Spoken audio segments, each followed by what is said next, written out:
Hai, welcome to my video. Di video ini, saya akan membahas suatu jurnal mengenai isu kesehatan yang berkaitan dengan perundang-undangan bidang pangan dan gizi. Di jurnal yang saya ambil ini berjudul Formalin dalam Jajan Anak Sekolah sesuai dengan kajian Undang-Undang Kesehatan dan Pangan. Anak sekolah masih mengalami masa pertumbuhan dan perkembangan, sehingga membutuhkan konsumsi pangan yang cukup dengan gizi seimbang. Berdasarkan laporan akhir hasil monitoring dan verifikasi profil keamanan PJAS Nasional tahun 2008 menunjukkan bahwa 98,9% anak jajan di sekolah dan hanya 1% yang tidak pernah jajan. Jadi, setiap anak pasti pernah berjajan di sekolah mereka masing-masing dong, bahkan hampir setiap harinya. Mendengar kata PJAS ini singkatan dari Pangan Jajanan Anak Sekolah. Umumnya dikenal sebagai pangan siap saji yang ditemui di lingkungan sekolah, yang secara rutin dikonsumsi oleh sebagian besar anak sekolah. Namun, sayangnya, keamanan PJAS ini masih terbilang rendah. Keracunan pangan pada anak sekolah pun dapat diakibatkan oleh tingginya konsumsi PJAS yang tidak memenuhi penerapan cara produksi pangan yang baik. Penyebab PJAS yang tidak memenuhi syarat di Indonesia pada tahun 2014 yaitu pertama, pencemaran mikroba yang sebesar 74,9%. Berdasarkan data profil kesehatan Kota Salatiga tahun 2014, penelitian menunjukkan hasil yang positif terhadap adanya bakteri pada media umum, yaitu bakteri coliform dan bakteri E. coli pada sampel yang telah diuji. Yang kedua, penggunaan bahan berbahaya, yaitu sebesar 9%.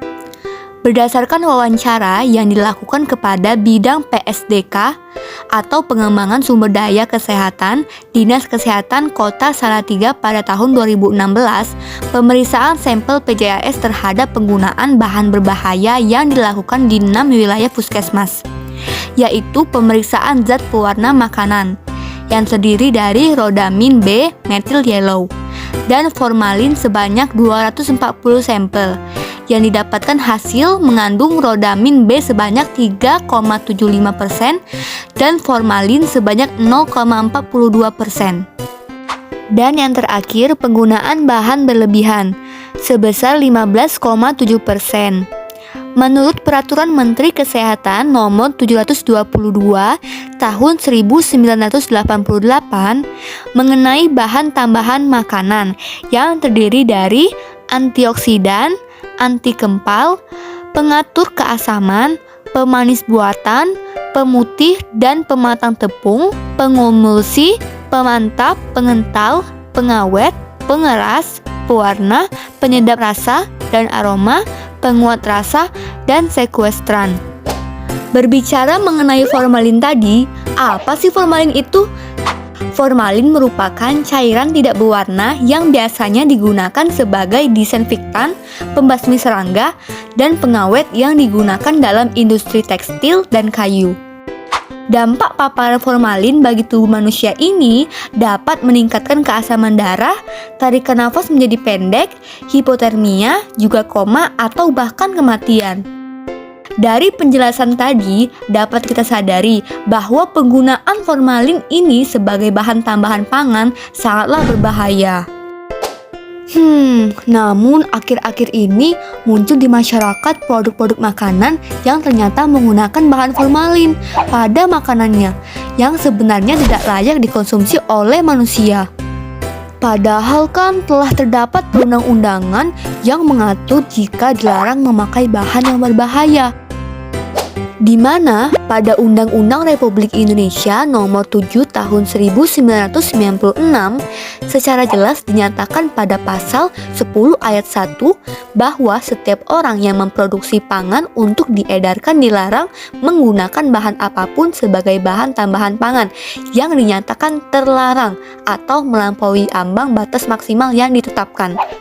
Lalu, Ada juga pada pasal 16 ayat 1 berbunyi setiap orang yang memproduksi pangan untuk diedarkan dilarang menggunakan bahan apapun sebagai kemasan pangan yang dinyatakan terlarang atau yang dapat melepaskan cemaran yang merugikan atau membahayakan kesehatan manusia. Sanksi bagi pelaku usaha juga sangat jelas diatur dalam undang-undang ini, yakni dalam pasal 55. Barang siapa yang dengan sengaja B. menggunakan bahan yang dilarang digunakan sebagai bahan tambahan pangan atau menggunakan bahan tambahan pangan secara melampaui ambang batas maksimal yang ditetapkan, sebagaimana dimaksud dalam pasal 10 ayat 1. C. Menggunakan bahan yang dilarang digunakan sebagai kemasan pangan dan atau bahan apapun yang dapat melepaskan cemaran yang merugikan atau membahayakan kesehatan manusia, sebagaimana dimaksud dalam pasal 16 ayat 1.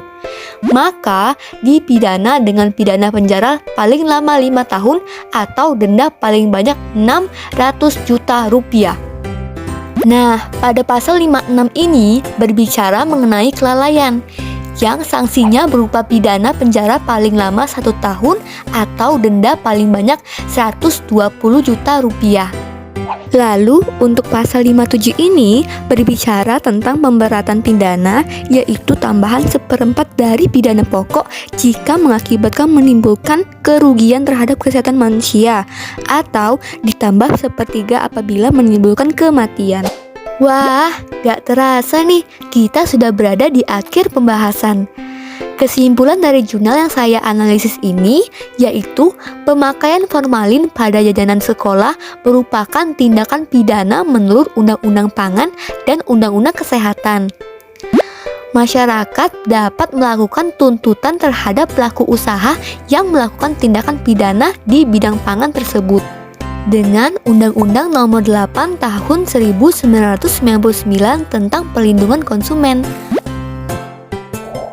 Perlindungan terhadap jajanan anak sekolah juga perlu diperhatikan, mengingat anak-anak sekolah adalah generasi penerus bangsa.